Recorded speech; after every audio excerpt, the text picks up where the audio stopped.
And what's going on, Read My Lips people? We are back. Now, before we get into the video, I just had to take the time to say thank you. Thank you. I don't know if you've seen, but probably about a day, maybe 2 days ago now, I hit over 1,000 subscribers. And wow, it feels pretty damn good.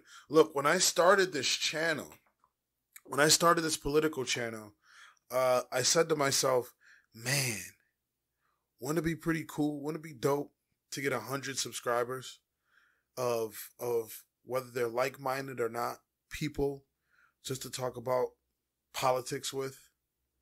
And then here we are, over 1,000 subscribers later. I think it might be 1,100 something at the time of this video. And I just wanted to say thank you because, look, there's millions upon millions upon millions of videos on YouTube. Tons.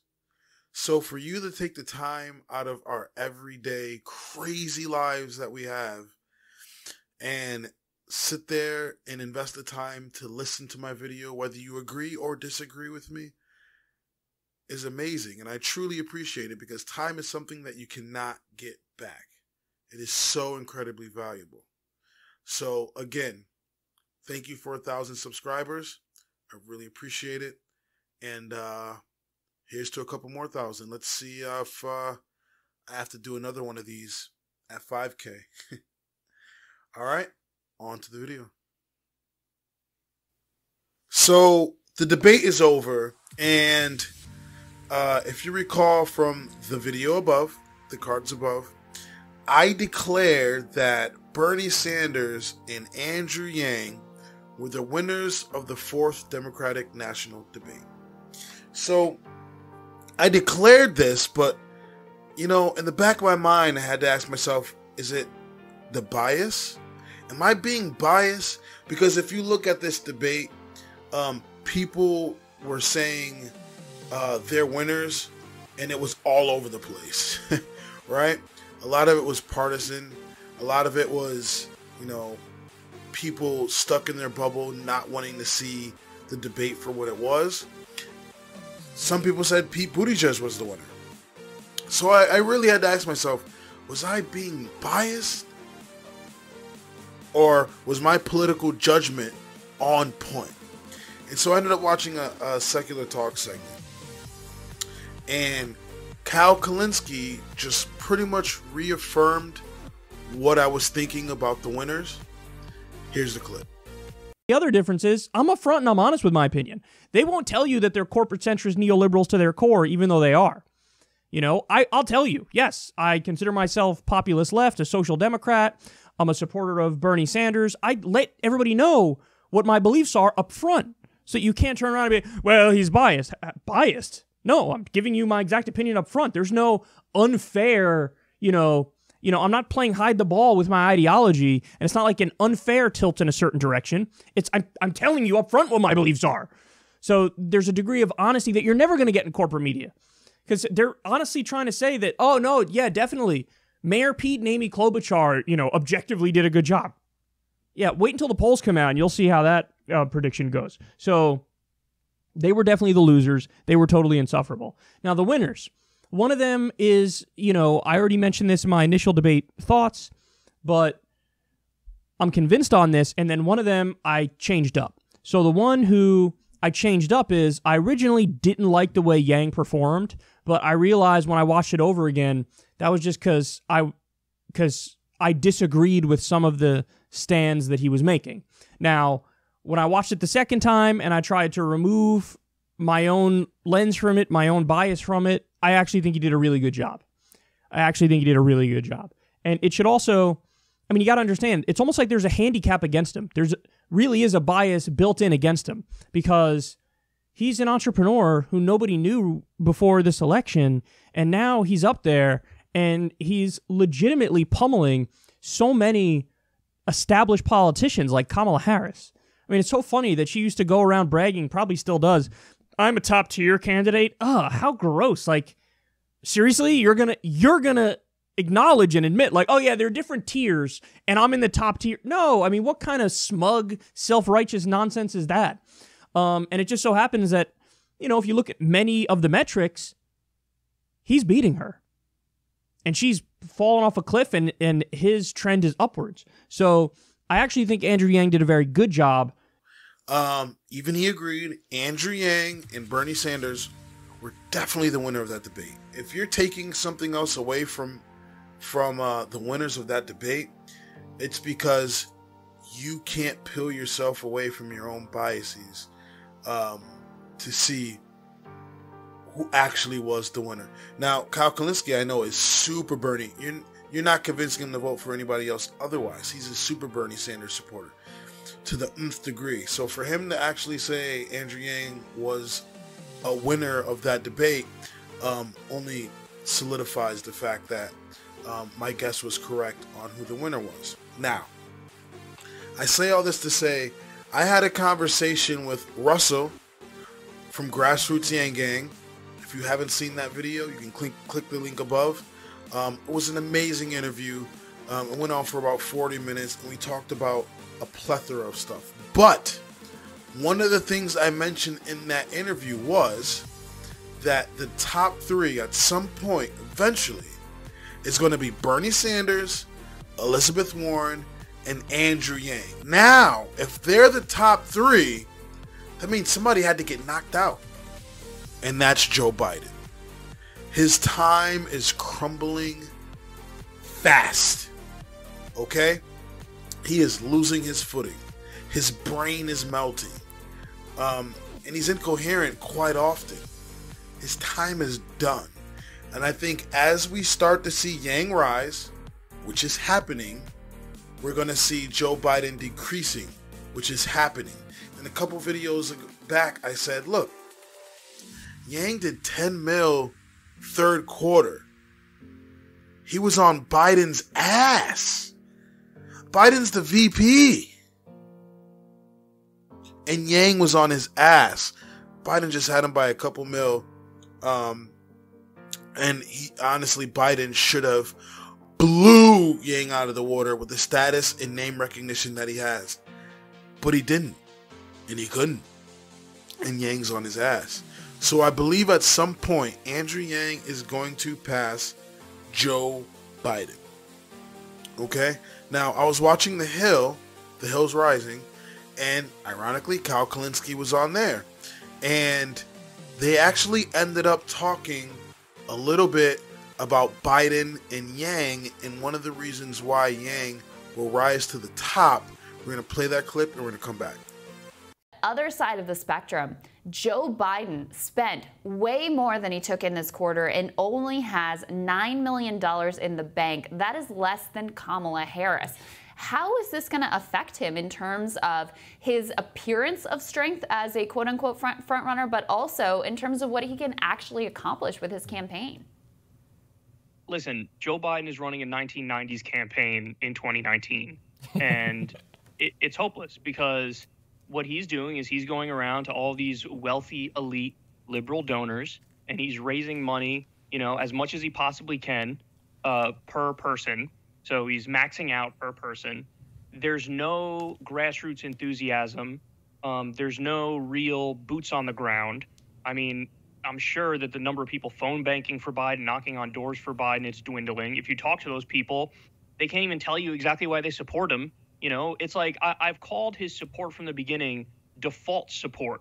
It's people who are like not too involved in politics, but they know who Joe Biden is because he was the vice president and they've heard his name for a long time. So you ask them, and who do you support for president? I don't know who's running. Oh, Joe's running. Yeah, sure, Joe Biden. Why not? So like that's his voter in my mind. And when you look at the enthusiasm for other candidates, I mean, like Andrew Yang has a massive following on social media, and people are willing to go to the mat for him, and he has clear reasons why he's running. So you could see, I mean, this is a guy who on paper should be nowhere remotely near Joe Biden with a lot of these metrics, but he's close with the money. And it's because, again, Joe Biden's he's not running the new style campaign, which is Let's reject big money. Let's go directly to the grassroots. Let's use that as part of our appeal. You actually tell people, hey, listen, I'm only raising money from you. So, like, cut the check. I'm not going to Wall Street. I'm not going to the military-industrial complex. So he's just an old-school politician stuck in his old-school ways, and we're seeing the results of that, and it's going to continue to dwindle. I mean, it's kind of a minor miracle that he's hanging on as long as he has. And that's exactly the issue with Biden. He's got that default vote. I've been saying that. You can go back videos and videos and videos ago. I've been saying that for a while. Biden's got that default vote. He's depending on that default vote. I called them default voters. I'd ask people, hey, who you voting for? Well, you know, who you got your mind set to? And then, Biden. We'll go for Biden. He was the VP. He was with Obama. Default vote. They're not looking at ideology. They're not looking at voting in their own best interests. They know the name. They recognize the name. They associate it with Obama. Okay, I'll vote for Biden. Default vote. Hillary Clinton also wanted a default vote. But the more and more people start looking into these candidates, the more and more people start doing their research, they will see that Biden is not what he's cracked up to be. And they will switch to someone else. And I'm thinking that other person they switch to, if they hear what he has to offer, is probably going to be an AndrewYang. He is 2019. You understand? So, as we see Biden decrease, we're going to see Yang increase. Yang has true grassroots support. Who is out here battling for their candidate like Yang Gang is? Besides maybe the Bernie bros. Besides that, ain't nobody out here battling for their candidate like that. There's nobody out here going hard for Joe Biden. Nobody. Look, I run a political channel. I'm all over the forums. I have to watch a ton of other people's content. I have to watch tons of news, right? Nobody out here is going hard for Biden the way Yang Gang is going hard for AndrewYang. It's just not happening. They do not hold the same support. They don't have that grassroots support. They don't have that internet support. I did a video not that long ago that said AndrewYang shits on Biden on social media, especially Twitter. It's not even close. It's not even close. Now, a lot of that has to do with the age gap. There's a lot of younger voters that are going for Yang. There's a lot of older voters that can't break themselves away from their current mindset and are comfortable with voting for a Biden name. But let it be known that their time is coming to an end. They can hold on to that old style of thinking and that old style Democrat all they want, but it will fall by the wayside. AndrewYang is of the future. Not left, not right, but forward. Forward, right to Biden's spot. I'm calling it. And when I was talking with Russell, I said, look, the biggest hurdle AndrewYang is going to have to jump is probably going to be Elizabeth Warren. Because her supporters like to cover their ears and they don't want to hear facts. They don't want to hear logic. They just want Elizabeth Warren. And quite frankly, a lot of them just want a woman president.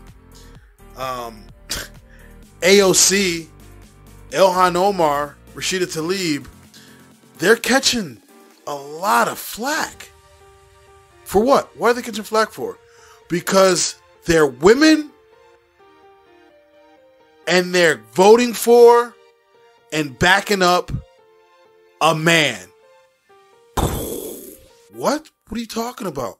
There's feminists that are upset that women of color, these three women of color, are backing up Bernie Sanders. You gotta be shitting me. They wanted to go for Elizabeth Warren. They want all of them to go for Elizabeth Warren. So her coalition is strong. Elizabeth Warren's coalition is strong. They know who they want. They won't buckle. Right? So Yang's going to have to run over top of them. Yang Gang, y'all going to have to run over top of them. Like you said, not left, not right, but forward. You have to go forward, straight through them. Because they don't care about facts and logic. All they care about is their candidate, and that's who they want. End sentence, period. And they'll make shit up. You should see some of the stuff I read that from Warren supporters. It is incredible. So, yeah, the moral of this video pretty much came down to what I said prior. Andrew Yang's coming for Joe Biden's spot. It's happening. It's happening. And I'm interested to see the numbers after this debate. And I was right about the winners. I knew it couldn't have been biased. But I gave myself the benefit of the doubt, and I looked around to see who other people were suggesting were the winners. And, you know, mainstream media is definitely propping up Pete Buttigieg. They were saying he was vicious in his attack against Elizabeth Warren. He was mean and he was nasty, and it was perfect. It was great. And he was a dick, and it was great. The same mainstream media that said Julian Castro was a dick, and he was mean, and he was vicious, and, you know, how dare you, sir? How dare you come to a debate and perform the way you did and act the way you did? That is just so uncivil. The same mainstream media that was stepping on Castro's neck is now praising Buttigieg for doing the same thing. So I really couldn't take their viewpoint serious. So I really looked at progressives. I looked at who the Yang Gang was saying won the debate. You know, besides Andrew Yang, who else they thought won the debate? Who the Bernie Bros thought won the debate? Who Republicans thought won the Democratic debate? Because they can give two shits about us, but they still had a choice of who they felt the winner was. So I looked all around, and it was definitely Bernie Sanders and Andrew Yang, 100%. So I'm glad I got that right. So let me know in the comment section below. Do you think the next from the big three, the person that Yang's going to knock out is Joe Biden? I think that's who it's going to be. I think it's going to come down to those three. If you agree or disagree on who your choice, who he's going to knock out is, let me know in the comment section below. If you like what you see, if you like what you hear, please like, comment, and subscribe. I really appreciate it. If not, let me know in the comment section why. I'm always down to talk about it. I also now have a PayPal and a Venmo. If you feel like donating to Read My Lips to help my channel grow, every little bit helps. I'd greatly appreciate it. Hopefully I'll be talking to you guys soon. Have a good one. Peace.